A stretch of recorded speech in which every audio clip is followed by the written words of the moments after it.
Salutations, respected viewers. This is George from Ireland, continuing my video for A-level history about the Weimar Republic and the Third Reich. So this video is concentrating on the early history of the National Socialist Party, that's the Nazis. So a little bit about their prehistory. Well, they tapped into strains of racism, particularly white supremacism and anti-Semitism, which had been around for centuries. Anti-Semitism was sometimes religiously, sometimes racially based. The two forms of prejudice were intersectional. What else? There was a notion of pan-Germanism, that all Germans should be united in one greater Germany. Now, that idea that all Germans should be united is not a terrible idea, per se. It could be good if it's done in a peaceful and democratic manner. Militarism was part of it. They had some philosophers they looked to, like von Treitschke, who said that Jews are our national misfortune. There was the Thule Society around in Germany and Austria at the turn of the 20th century. Thule was this mythical land in the far north, and people who believed that those who were racially pure could tell it by their footprint or sometimes the shape of their skull, things like that. Darwin's theory of evolution had only come out in about 1859. And so some people had taken this theory of evolution on the origin of species and applied it to the human race and claimed that different ethnic groups were different species, which is, of course, complete bunkum. There was Arthur Comte de Gobineau, a Frenchman, and he wrote his essay sur la inégalité des races. In it he posited that the whites are better than the other races, cleverer or whatever, and who was absolutely tip-top of all the whites? It was the French. Surprise, surprise. Some Germans came up with similar crackpot ideas and things like that. There was the Protocol of the Elders of Zion. The Protocols of the Elders of Zion published around the turn of the 20th century as well in Paris, possibly by the Tsarist secret police. It's a hoax, and it claims that Jewish leaders had a secret meeting with their plot to take over the world and so forth.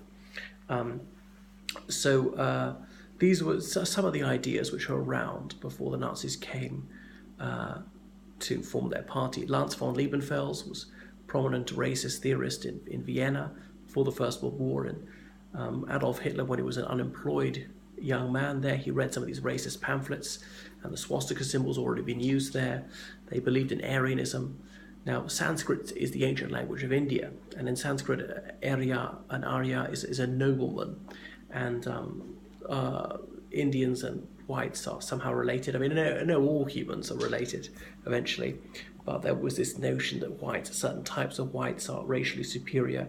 Again, it's completely bogus. I'm saying what the Nazis believe, definitely not what I believe, and things like that. So racist nostra were widespread, were often accepted by whites at the time. You remember the enslavement of black people had only been outlawed in Western countries a few decades prior to this. So that's a little bit about the prehistory of the Nazi Party. There have been some anti-Semitic parties in the Reichstag, bitterly anti-Jewish prejudice. By 1918, it was probably a minority thing in Germany, even those who were anti-Semitic were often mildly anti-Semitic. I know it's distasteful, and I wouldn't want anyone to have any racial or ethnic prejudice. But I don't think anyone would have said at that time that all Jewish people in Germany should be killed. Even the most extreme anti-Semite wouldn't have gone that far in 1918, I don't think. They might have said they ought to be discriminated against by law or have their property confiscated or expelled from the country, but not wiped out. Anyway, so Hitler was not the founder of the party. There'd been a party formed in 1917, which was for Siegfried, peace through victory by continuing the war, and a locksmith called Anton Drexler founded that. Then the German Workers' Party was founded in Munich in January 1919, just after the defeat, and Hitler was still at the army. The army had its own political fund. He was sent along to have a drink at the beer hall where this tiny group of nutters was having its meeting in Munich, and he became engaged in the conversation. He stood up, he gave an extempore speech, and those who heard his oration were so deeply impressed they asked him to come back and speak on the paper next time, as in have his name advertised and be the principal speaker. And he was a very accomplished sideshow barker, had no training in rhetoric, but appeared to be a natural, and that was that. So pretty soon he took over this group. So the officer corps were usually men of very nationalistic and anti-socialist opinions, and were suspicious of the German Workers' Party, but felt that they could turn it to their own advantage. Obviously, the Social Democrats in Germany, the Communist Party, were a significant force, although they were at loggerheads at the time. But between them, they would get up to 40% of the vote, and socialism was somewhat in fashion around Europe. It was en vogue partly because of the Bolshevik Revolution in Russia. So the German Workers' Party soon put the words National Socialist on the front. National Socialist German Workers' Party. It's a mouthful.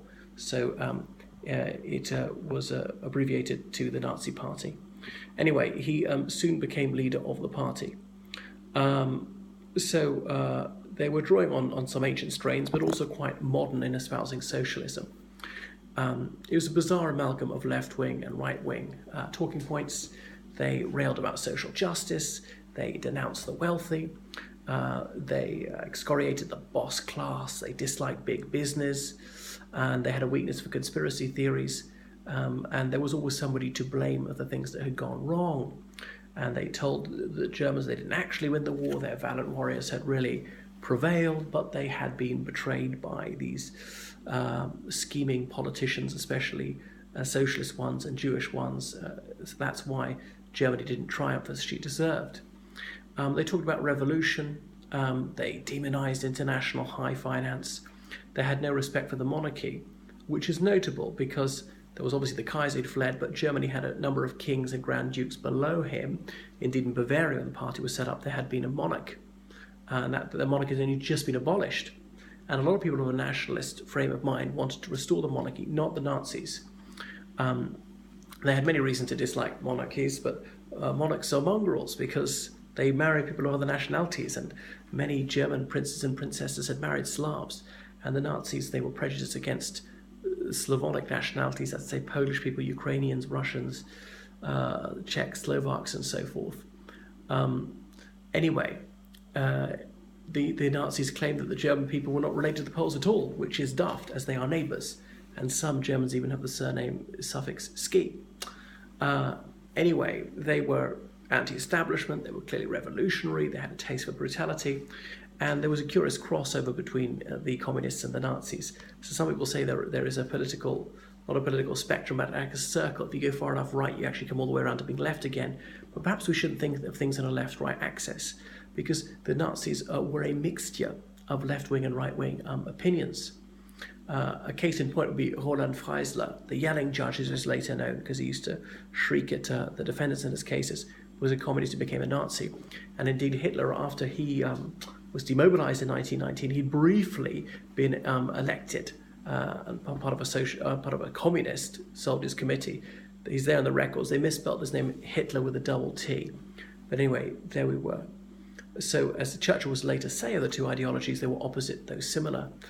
The National Socialists later drop a 25-point party program. Their objectives, among these, were the removal of Jews from national life.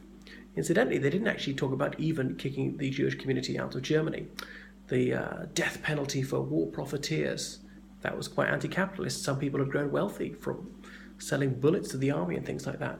The cancellation of the Treaty of Versailles, their total opposition to communism, the acquisition of living space, the abolition of incomes unearned by work, that's aimed at the rentier class and stock market speculators and so on. The redistribution of property of large companies. They're not taking away family-owned businesses. But anyway, that was a bit socialist. And the removal of all people who'd entered Germany since the war began.